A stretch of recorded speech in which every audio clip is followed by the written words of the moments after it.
BFM Business, BFM Crypto, le club. Sandra Gandon. Bonjour à tous, il est 15h. Je suis ravie de vous retrouver pour cette nouvelle émission BFM Crypto. On va parler d'actu, on va parler des cours, on va parler de contexte, on va parler de mining, on va parler d'IA. Bref, on a beaucoup trop de sujets pour 25 minutes d'émission parce qu'il n'y a pas eu d'émission, vous l'avez remarqué ces derniers jours. Donc évidemment, j'ai envie de rattraper tous les sujets avec mes invités. Florent Gabriel, fondateur CEO de Blob.io. Bonjour Florent. Bonjour Sandra. De vous retrouver. Marvin Scaringella, fondateur de Vena Labs. Bonjour Marvin. Bonjour. Et Enzo Allo, fondateur de Crypto Patrimoine. J'ai plein de sujets pour vous, messieurs. Bonjour Enzo, ravi de vous avoir tous les trois sur le plateau. Je vous dis, on n'aura pas assez de temps. Vous nous écrivez, vous continuez à alimenter notre boîte crypto@bfmbusiness.fr. Vous savez qu'on répond à toutes vos questions les jeudis entre 15h et 15h30. Le club BFM Crypto, c'est parti. Ça fait longtemps que je ne l'ai pas fait. Allez, on regarde les cours tout de suite. 73 573 $ pour le Bitcoin. Je fais un petit commentaire parce que c'est vrai qu'avec ce qui s'est passé au Moyen-Orient, c'est remonté. C'est une crise qui semble favoriser le cours du Bitcoin et c'est quand même une analyse intéressante, Enzo. Effectivement, on voit que ça joue un petit peu le rôle d'une valeur refuge alternative. Ce qu'on regarde, effectivement, moi, ce que je vois depuis le début du mois, c'est que on a un mois où il n'y a eu que 2 jours de décollecte sur les ETF, typiquement, ce qui montre qu'on a une reprise des flux du côté institutionnel. Alors, c'est peut-être moins lié, effectivement, à ce qui se passe aujourd'hui en Moyen-Orient, mais c'est aussi probablement, comme d'habitude dans toutes les guerres et crises qu'on a géopolitiques aujourd'hui, un moyen de pouvoir faire sortir les actifs d'un pays pour des personnes qui voudraient s'en extraire. Oui. Ça reste un excellent outil. Alors, est-ce qu'aujourd'hui, ça joue vraiment sur le cours ? Je pense tout simplement aussi qu'on a fini cette période un petit peu peut-être de dégringolade et qu'on arrive dans une phase d'accumulation, une phase sur laquelle on va avoir un range Bitcoin pendant quelques mois probablement. Ça ne m'étonnerait pas en tout cas. Florent ? Oui, de là à dire que c'est lié à la guerre, je ne sais pas. D'un point de vue, voilà, événement actu, c'est remonté à ce moment-là. Oui, ce qui est étonnant, c'est que ça n'est pas descendu à ce moment-là. C'est surtout ça que je note. On aurait pu craindre justement, il y avait déjà un sentiment très pessimiste sur le marché.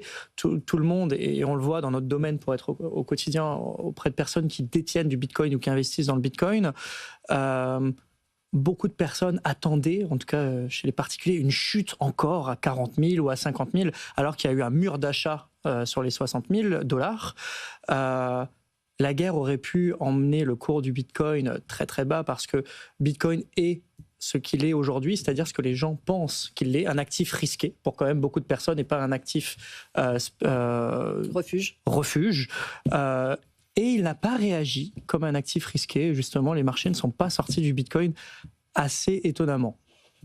Marvin ? Je pense qu'il faut quand même attendre encore un petit peu pour avoir la vérité sur ce qui va se passer, parce qu'on ne sait pas encore gagné. Juste on est repassé au-dessus des 72 000, mais rien ne nous dit qu'on y retournera pas et qu'on n'ira pas visiter les 40 ou les 50. Exactement. Mais par contre, en effet, pour le moment, c'est plutôt positif par rapport au rebond, mais il faut que ça tienne et il faut garder ce cap des 72 000 qui est un palier, on va dire, pour le consommateur, parce que c'est quand même associé aux élections de Trump. C'est grâce à ça qu'on était passé par-dessus. Du coup, si on reste longtemps sur une longue période en dessous, on pourrait craindre un hiver un peu plus long que prévu. Il y a quand même quelque chose qui est intéressant, c'est là où les particuliers sont dans une peur, et on le voit sur cet index, Fear and Greed Index, qui était dans une peur vraiment massive sur le prix du Bitcoin et qui attendait une chute. À l'inverse, les institutionnels y sont rentrés assez massivement, dont stratégie encore sur les 2 dernières semaines. Donc on voit là où certains paniquent, d'autres renforcent leur position. 11 000 bitcoins la semaine dernière, 4 294 la semaine d'avant, pour un total de 1,5 milliard ? Je ne sais pas. Oui, c'est ça, effectivement, à peu près. Et c'est vrai que c'est intéressant parce que au moment où Stratégie continue sa stratégie d'accumulation du Bitcoin, en face il y a Boris Johnson, qui on ne sait pas pourquoi s'exprime, l'ancien Premier ministre britannique qui lui qualifie toujours Bitcoin de système de Ponzi géant, ce qui montre un petit peu toujours les fantasmes aux extrêmes. C'est-à-dire ceux qui y croient vraiment, qui investissent dessus, et puis ces politiques qui veulent toujours pas regarder ce qui se passe. C'est intéressant quand même. Bien sûr, et puis en fait il n'y a aucun rapport entre un système de Ponzi et la manière dont les Bitcoins sont créés, dont le code fonctionne, etc. Donc voilà. C'est juste un manque flagrant de connaissance du sujet, tout simplement. Est-ce que c'est voulu ou pas? C'est toujours aussi alors après, c'est vrai discussion. C'est vrai que ça fait buzzer. Dès qu'on en parle, ça fait buzzer. Donc pour des politiciens, en parler même un tout petit peu, même très mal. Aujourd'hui, on sait très bien que bien communiquer ou mal communiquer, l'important c'est de communiquer. Donc c'est ce qui fait, je pense. Florent? C'est un slogan. Bitcoin est un Ponzi, c'est un slogan, c'est pas un fait. Ça veut dire qu'un système de Ponzi, il fonctionne avec une entité centralisée, déjà en général, où les premiers rentrants sont payés par les nouveaux. Aujourd'hui, quelqu'un qui va acheter du Bitcoin, il ne va pas payer quelqu'un qui a acheté du Bitcoin avant. Bien au contraire, d'ailleurs, il va avoir un meilleur prix. Ça dépend toujours de la date. Donc, un système de Ponzi, dans les faits, c'est un système où il faudrait cotiser tous les mois en espérant avoir des gains futurs de nouveaux entrants. Bon, si on part de ce principe-là, du moment qu'il n'y a plus assez de nouveaux entrants, il faut changer quelque chose pour que le modèle ne casse pas. Ce n'est pas le cas de Bitcoin. Soit il faut changer le prix de la cotisation des nouveaux entrants, soit il faut changer les règles pour partir plus tard ou avoir son rendement plus tard. Bon, toute ressemblance avec le système de retraite par répartition est complètement fortuite. Mais en tout cas, Bitcoin n'est pas un Ponzi, mais bien d'autres systèmes s'en rapprochent beaucoup plus fortement. Et c'est intéressant. Lisez, Boris Johnson devrait peut-être acheter le livre d'Éric Larchevêque sur la stratégie Bitcoin qui répond à toutes les critiques et notamment celle-là sur le système et sur le projet. Je reviens sur stratégie avec cette info. Depuis début 2025, l'entreprise a accumulé plus de Bitcoin que le réseau n'en a émis. Est-ce que c'est inquiétant? Alors, inquiétant, je pense pas. Par contre, ce qui est positif pour le prix, c'est que ça procure, on va dire, des shorts. Enfin, le marché, il n'y a pas assez de Bitcoin disponible sur les places d'exchange notamment. On peut parler de Binance ou de Kraken. On voit que les stocks, et c'est surtout Coinbase qui est regardé, les stocks diminuent, et ce qui est positif généralement pour la montée du prix. Du coup, il se passe ce qui devait se passer. Le Bitcoin se raréfie, c'était prévu depuis le début. Et forcément, à un moment, il n'y aura pas assez de Bitcoin pour tout le monde. MicroStrategy le sait bien, continue d'en accumuler. Ils n'ont pas prévu de les vendre tout de suite. Et c'est la preuve, ils continuent d'acheter. Et je pense qu'on risque de le voir encore quelques années. Enzo? Oui, c'est effectivement cette tension sur la réserve qui fait que parfois on a justement le cours qui peut remonter très vite à la hausse. Si personne à un instant T sur une plateforme vend ses bitcoins, le premier qui les vend, s'il les vend à 300 000, le premier achat soit à 300 000. Sur cette plateforme, Bitcoin vaudra 300 000 à un instant T, pas sur toutes les plateformes. Donc effectivement, le fait qu'on ait une réserve qui soit assez limitée crée des tensions parfois sur les prix qui peuvent accélérer la baisse ou accélérer la hausse également pour le prix. Florent? 100%. On peut voir aussi, et on peut se poser la question, c'est une question que je me posais à l'époque, c'est oui, mais comment cela se fait qu'il y a des sociétés qui vont acheter 1,5 milliard de Bitcoin, mais que le prix du Bitcoin n'a pas monté autant, ou même sur des ventes. En fait, il faut bien comprendre que le marché des exchanges n'est pas le marché global, donc le marché de ces plateformes centralisées, ce n'est pas là où Strategy va aller acheter son Bitcoin. Cela se passe en OTC, donc over the counter. Pas cette fois-ci. Cette fois-ci, ça a été en marché, justement. Et c'est ça qui est intéressant et qui fait aussi C'est très rare que ça se passe. Je suis d'accord. C'est très rare. En général, on peut le voir même pour Ethereum. D'ailleurs, la fondation Ethereum n'a pas vendu ses Ethereum sur les marchés, mais l'ont vendu à Bitmine, de mémoire, une Ethereum Treasury Company. Donc, par contre, est-ce que c'est un bon signe que ces compagnies accumulent autant de Bitcoin? J'en suis pas sûr. Pourquoi? Ça peut être un vrai risque systémique en fait sur le marché, encore une fois. C'est-à-dire qu'il peut y avoir des risques de marché, c'est tout comme les bitcoins de Satoshi. Si un jour ils sont forcés de vendre, pour X ou Y raison, ces Bitcoin Treasury Company, ça impactera le marché. Par contre, ce qui est vrai, ça n'impactera aucunement le réseau Bitcoin. C'est-à-dire que tout ce qui fait la valeur de Bitcoin, son incensurabilité, sa résilience et sa décentralisation, ça reste intrinsèque. Le prix bougera à ce moment-là sur des nouvelles, mais ça n'impactera pas plus que le prix. On va passer à votre activité, Florent. On voulait parler des surplus d'énergie nucléaire. C'est votre actualité, votre dada. Que dit le dernier rapport EDF? Alors, le dernier rapport EDF, qui a mis énormément de temps à sortir, qui a été repoussé, c'était un rapport sur la modulation des réacteurs nucléaires en France. Donc, on le soupçonnait depuis longtemps. Pour rappel, l'énergie qui est produite doit avoir la même demande en face. On ne sait pas stocker l'électricité, ou alors de manière vraiment très faible, avec des lacs, avec de l'eau, avec des batteries, mais ça ne suffit pas par rapport à notre production d'électricité. On dit en France, on n'a pas le pétrole, on a des idées, mais on a surtout de l'électricité. Beaucoup trop, je ne sais pas. Ça dépend quelle mal solution on met en face. mal Voilà, mal utilisé. utilisé. Mais on a des surplus. Donc, ce rapport est sorti et il montre une chose, c'est que les centrales nucléaires qui sont censées être utilisées, c'est un outil qui est censé être stable, utilisé à 85-90% de leur puissance en général. Aujourd'hui, on demande à un outil qui était censé avoir une production fixe d'avoir une production flexible. Parce qu'en face, il n'y a pas de consommateur flexible. Donc, on va demander aux centrales nucléaires aujourd'hui de moduler leur puissance. Pourquoi ? Quand il y a du soleil, on peut dire quand il y a du solaire, il n'y a plus de nucléaire. Ou en tout cas, il faut baisser le nucléaire. Avec la production d'énergie renouvelable, et attention, je ne critique pas du tout les énergies renouvelables, je pense que dans un mix énergétique d'un pays, pour être vraiment en autarcie complète sur son énergie, il faut avoir un mix énergétique, que ça soit du nucléaire, que ça soit du solaire, de l'éolienne, et tout ce qui est en tout cas sur notre territoire et à notre portée. Par contre, quand il y a du soleil ou quand il y a du vent, on doit diminuer deux choses. La puissance de nos réacteurs nucléaires, faute de débouchés économiques. Ça veut dire que la phrase la meilleure électricité est celle dont on ne consomme pas, elle est fausse. Elle était vraie, elle est devenue fausse aujourd'hui et c'est quelque chose de systémique qui ne va pas descendre. EDF estime la hausse de la modulation nucléaire et la perte de débouchés économiques à environ 40 TWh. C'est un tiers du réseau Bitcoin annuel. Aujourd'hui, il y a une solution qui est utilisée par de nombreux États et je pense que la France est en train d'explorer de sources sûres ce système-là. C'est plutôt que d'avoir de l'électricité qui est jetée par les fenêtres, parce que c'est concrètement le cas. Je travaillais sur des barrages hydroélectriques avant pour EDF.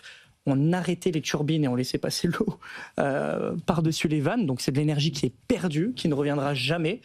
Cette électricité peut être stockée sous forme de revenus avec le minage de Bitcoin qui est le premier consommateur de premier recours et qu'il sera un jour, je le souhaite, de dernier recours. Le minage doit se faire avec un prix d'électricité extrêmement bas. Est-ce qu'en France, il est suffisamment bas pour permettre cette activité ?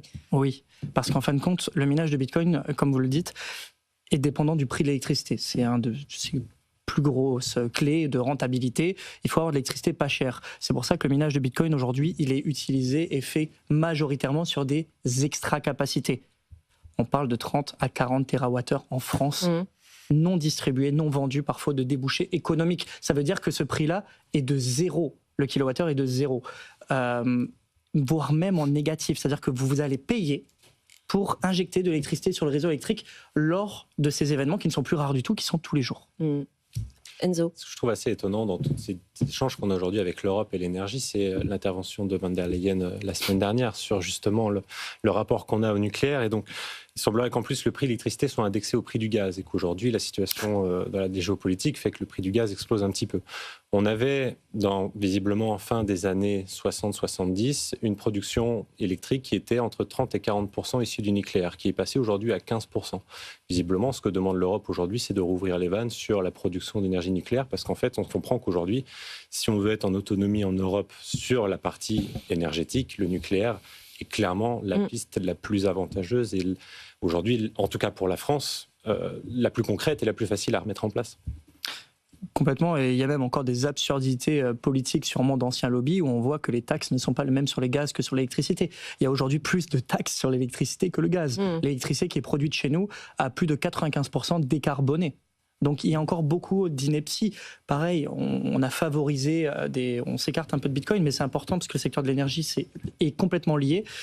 On a favorisé des chaudières au gaz chez les gens, alors qu'on aurait dû favoriser des pompes à chaleur électriques qui sont en plus beaucoup plus rentables que quelque chose dont on ne possède pas. Florent, vous rencontrez régulièrement les responsables politiques, oui. les responsables à Bercy, vous en discutez de ces sujets-là. Est-ce que vous voyez les dossiers avancer ? Est-ce que vous avez espoir que ça puisse atteindre finalement des projets concrets en France ? Moi, je suis un éternel optimiste, donc déjà, je suis un peu biaisé. C'est-à-dire que oui, mais non, je le vois de l'intérieur clairement, c'est en train d'évoluer. Si je devais résumer en une phrase, ça évolue, mais ils ont d'autres soucis aujourd'hui. Ça veut dire que ça ne fera pas forcément partie, contrairement à ce qu'on avait dit, des projets peut-être pour 2027 ? Je pense que ça en fera partie. Je pense que ça en fera partie, c'est obligatoire, mais, je mets un gros mais, à une condition, c'est que quelqu'un soit contre. Parce que pour le moment, ils sont tous pour. Ouais. Ce qui est plutôt pas mal, hein. Mais... Il y aura forcément du débat. Il y aura forcément du débat, mais vu qu'ils sont tous d'accord que c'est quelque chose de bénéfique et que le Bitcoin, ce n'est plus le B-word, celui dont on ne doit pas prononcer le nom, le Voldemort des monnaies. Aujourd'hui, on est complètement conscient qu'on a des surplus de capacité électrique, que le Bitcoin n'est plus ce qu'il était perçu, en tout cas comment il était perçu il y a quelques temps.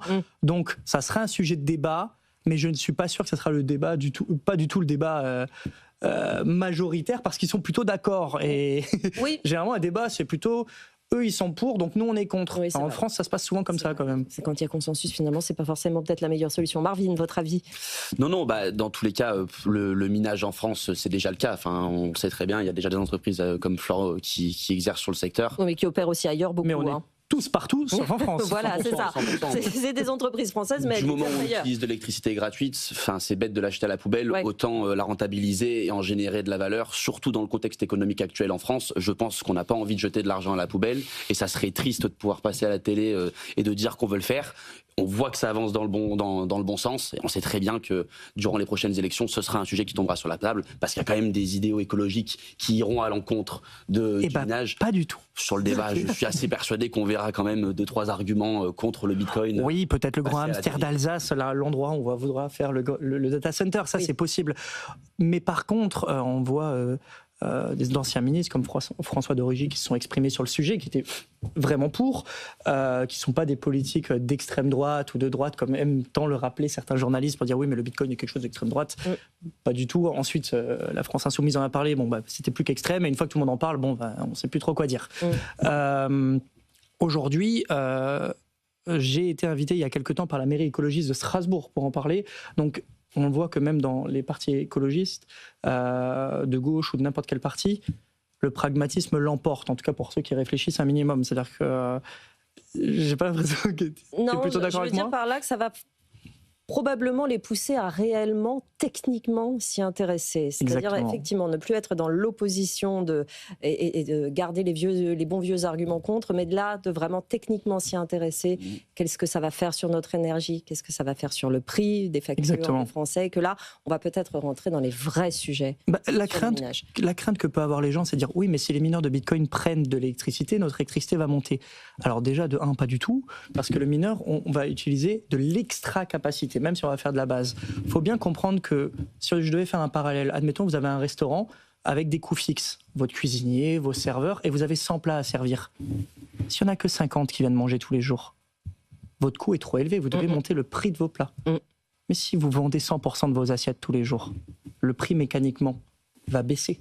Et c'est ce qui va se passer, et c'est ce qui se passe ailleurs avec le minage de Bitcoin. Et l'effet, le revers de la médaille, mais qui est du coup des deux côtés qui est plutôt bon, c'est qu'en fait la modulation des réacteurs nucléaires, déjà de 1, on peut faire gagner de l'argent à notre électricité nationale qui est EDF aujourd'hui, ou la Compagnie nationale du Rhône, enfin tous les gens qui produisent de l'électricité, mais aussi on évite des coûts estimés à plusieurs milliards de la modulation sur nos réacteurs nucléaires. Oui, qui coûte De l'argent. C'est-à-dire, l'utilisation. le rapport a mis en exergue qu'on était en train d'user nos réacteurs qui n'étaient pas du tout prévus pour ça. Quand ils ne sont pas utilisés à leur capacité maximale.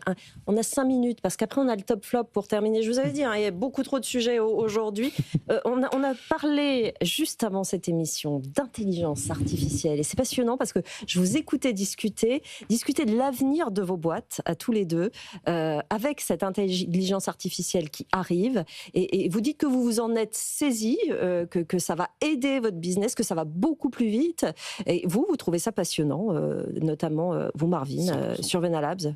Comment ça se concrétise, l'entrée de l'intelligence artificielle chez vous? Alors, de multiples façons, c'est ça qui est intéressant aujourd'hui, c'est que ça vient s'attaquer à plusieurs activités du business. L'IA est en train de se développer à une vitesse qui est fulgurante. Moi, ça fait 10 ans que je suis dans la crypto-monnaie et j'ai eu la chance de voir des vagues d'innovation arriver sur le secteur. La grande vague d'innovation DeFi qu'on a connue entre 2020 et 2022, on voit littéralement la même chose qui est en train de se passer en ce moment dans l'IA, notamment de par les levées de fonds. C'est avant tout l'innovation est financée, non mais on va pas se mentir, par de la levée de fonds. Oui. les quantités levées par les boîtes américaines, où on peut voir récemment OpenAI qui a levé des dizaines de milliards pour justement se positionner sur ce secteur, ça se reflète dans les entreprises intérieures. Mais chez vous, chez Venalab, c'est où généralement, premièrement, tout ce qui va être recherche d'actualité. Ouais. Nous, ce qu'on doit faire sur la plateforme, c'est mettre à jour tout ce qui va être relatif à des distributions de crypto-monnaies, ce qu'on appelle des airdrops. Tout ça, c'est quand même un gros travail de recherche à suivre les bons comptes, savoir quel projet pourrait potentiellement faire un airdrop. Ce travail, aujourd'hui, il est fait par des robots. C'est-à-dire qu'avant qu'on avait des humains qui allaient passer des heures et des heures sur les réseaux sociaux pour justement faire cette recherche, aujourd'hui, c'est fait par un robot qui envoie via un message et un groupe Discord un message à un autre robot pour que le deuxième robot vienne justement automatiser le déploiement de toutes ces informations sur la plateforme. Du coup, une entreprise qui nécessitait à l'époque 5-6 personnes pour tourner, aujourd'hui, elle est 100% automatisée par de l'IA. Et ce que font les humains au sein de cette société, c'est simplement soit rajouter des nouvelles fonctionnalités, soit pouvoir développer le design, mais tout est automatisé et le cœur du business est 100% automatisé. Vous m'avez dit à tel point que tout ce qui est crypto, c'est automatisé et que vous allez presque vous concentrer maintenant justement sur le développement d'outils IA. 100%. Et pour moi, je reste passionné par ces nouvelles technologies et je pense que c'est important de maîtriser ces outils de la même façon qu'il est important de connaître le fonctionnement de la blockchain, comment interagir avec un wallet. Pour moi, demain, il faudra savoir utiliser un Claude, un ChatGPT, un Gemini. Chacun ont leurs spécificités, que ce soit pour de la génération d'images, pour de la génération de documents Word, pour du développement technique, pour de la tech pure et dure. Ça remplace le travail de 5-10 ingénieurs aujourd'hui. C'est vraiment magique ce qui se passe. Alors oui, il y aura un Venalab IA qui arrivera, il n'y a pas de discussion sur le sujet. Et c'est passionnant de voir toute cette innovation arriver dans ce secteur. Florence, ça se concrétise comment chez Blob? C'est passionnant autant que c'est effrayant. Ouais. Ça veut dire que ça remplace des capacités même créatives où on pensait que l'IA n'irait pas. À une échelle que l'on ne soupçonnait pas il y a encore quelques temps. L'intelligence artificielle avait beaucoup d'hallucinations, on en rigolait il y a 2 ans, il y a 3 ans. Aujourd'hui, il y en a encore, mais de moins en moins. On est sur quelque chose qui s'auto-améliore. Mais c'est assez effrayant à la vitesse où on peut dupliquer un business aujourd'hui d'une façon ultra rapide. Là Sans erreur possible? Non, bien sûr qu'il y a des erreurs et qu'on a encore besoin de l'humain. Oui. Mais combien de temps, ça, j'en suis pas persuadé. Donc c'est pour ça que je dis que c'est passionnant autant que c'est effrayant, parce que 99% des gens ne sont pas conscients de l'évolution technologique. On le voit, pour être dedans tous les jours, à suivre ce qui se passe, on a toujours l'impression d'être en retard. Alors je me dis déjà, waouh, qu'est-ce qui va se passer pour toutes ces personnes qui ne vont pas se former à l'IA? Alors attention, aujourd'hui, je dis pas que l'IA va remplacer tout le monde.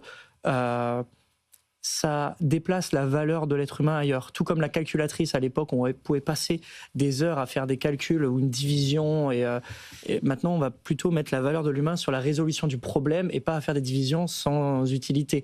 Donc, on va déplacer la valeur de l'humain ailleurs, mais les gens vont devoir se former à l'IA, sinon ça sera de futurs analphabètes. C'est une transformation. Il va y avoir beaucoup de... bien malin celui qui dans les jobs, mais il y aura aussi des créations d'emplois. Effectivement, vous avez raison, ça va passer par la formation. Un avis, Enzo, avant d'aller très vite sur je pense on peut demander à une IA de comment est-ce qu'on construit une maison. C'est pas l'IA qui l'a construit aujourd'hui. Donc il y a quand même, encore une fois, pour les humains, on a encore quelques capacités qu'on nous retirera pas. Effectivement, par contre, c'est une technologie aussi à adopter aujourd'hui très rapidement, puisque ça fait gagner énormément de temps et donc énormément d'argent. Et qui va changer la vie des boîtes aussi de la crypto, très clairement au quotidien. Alors, dans le bon et dans le mauvais sens, c'est justement, je pense, ce dont je vais pouvoir vous parler. Alors Enzo, il reste 2 minutes, donc il va falloir faire un choix. Alors, soit on fait les top flops, c'est comme vous voulez. Alors franchement, je vous laisse le choix. On va parler du top puisqu'il est assez intéressant, puisqu'on retrouve justement deux crypto-monnaies qui sont en lien avec l'IA. Alors on retrouve River, plus 90% sur 7 jours. Donc c'est un fonctionnement protocole de DeFi qui en fait est utilisé dans la coordination de liquidités entre différentes chaînes. C'est-à-dire j'ai un actif sur une chaîne, je peux le garantir sur une chaîne pour pouvoir l'émettre sur une autre. Tokenomie de 100 millions de jetons au maximum, 20 millions de jetons déjà émis, donc 80% de la supply encore à être imprimée. 87% des jetons sont détenus par les 10 plus gros portefeuilles. Voilà, ça vous donne déjà un bon a priori de ce que ça pourrait rendre plus tard. Pour moi, un peu trop risqué. En revanche, les deux suivantes, donc en lien avec l'IA. Artificial Super Intelligence Alliance, on en a déjà parlé dernièrement, plus 58% sur 7 jours. C'est un regroupement de plusieurs protocoles d'IA liés à la blockchain. 2,71 milliards de jetons au maximum. Aujourd'hui, 2,26 milliards de jetons. Donc, on arrive pratiquement au bout. En revanche, 50% de ces jetons étaient réservés aux ADV, à la fondation et aux créateurs de ce jeton. Donc, c'est une thématique qui est énormément portée par l'IA aujourd'hui, tout comme BitTensor, TAO, plus 38% sur 7 jours, plus 222 000% depuis mars 2023. C'est du machine learning, intelligence artificielle, etc. 21 millions de jetons au maximum, 10 millions de jetons aujourd'hui émis, donc il faut se préparer à une dilution de 50%. Assez peu d'informations sur la concentration. En revanche, s'il y a bien une chose, je pense, à retenir sur ces thématiques de l'IA aujourd'hui, c'est qu'il faut bien comprendre pour ceux qui souhaiteraient profiter de cette thématique qu'en investissant dans des crypto-monnaies, vous n'investissez pas dans l'économie de cette intelligence artificielle réellement. C'est-à-dire qu'il n'y a pas toujours de corrélation entre la valeur générée par l'IA et le jeton. C'est-à-dire qu'une société peut être structurée justement en société, et donc les revenus qui seront générés par cette IA seront captés par la société et pas par le jeton. Petite chose à bien retenir. Donc attention aux différents business cases sur ces sujets. Très vite, les flops. On a une minute. Alors, on continue les flops. Kite, moins 32%, effectivement, ça vole bas. C'est du paiement par IA cette fois-ci, donc très volatile. 18 milliards de jetons au maximum, 1,8 milliard de jetons imprimés, donc 1/5 uniquement. Donc il faut s'attendre à une grosse dilution d'encore 80%. Et 68% des jetons sont détenus par 10 portefeuilles. On a ensuite Pi, moins 17%. C'est mon chouchou des cryptos les plus nuls, en fait, ce truc-là. Pi Network, désolé. Mais à chaque fois sur les réseaux, je me fais un peu éclater, mais clairement, j'en ai... C'est un scam depuis des années. Voilà. Donc Tokenomics, 100 milliards de jetons au maximum. C'est pas grave, j'assume. Tout le monde est d'accord. Exactement. 10% des jetons uniquement émis. Donc en gros, c'est une grosse dilution. Les 90% des Pi sont détenus par les 100 plus gros wallets. Et en dernier, Morpho, on en parle régulièrement ici. C'est très volatile, moins 11% cette fois-ci en revanche sur 7 jours. C'est du DeFi Lending, un concurrent, on va dire, à AV. Voilà, on en parle déjà souvent, donc je vous invite à regarder les vidéos pour savoir un petit peu les replays, savoir ce qu'on en pense ici. Il faut toujours regarder les replays de cette émission, évidemment, qui sont sur notre antenne, sur l'appli, sur le site, sur nos réseaux sociaux. Juste après l'émission, c'est mis en ligne, évidemment. Merci à tous les trois d'être venus. Florent, Gabriel, Marvin, Karine Gela, Enzo, allô, je me dépêche, je suis en retard, je prends du temps sur BFM Bourse. Merci à vous de nous avoir suivis et je vous laisse entre les mains de BFM Bourse. Très bonne journée sur BFM Business. BFM Business, BFM Crypto, le club.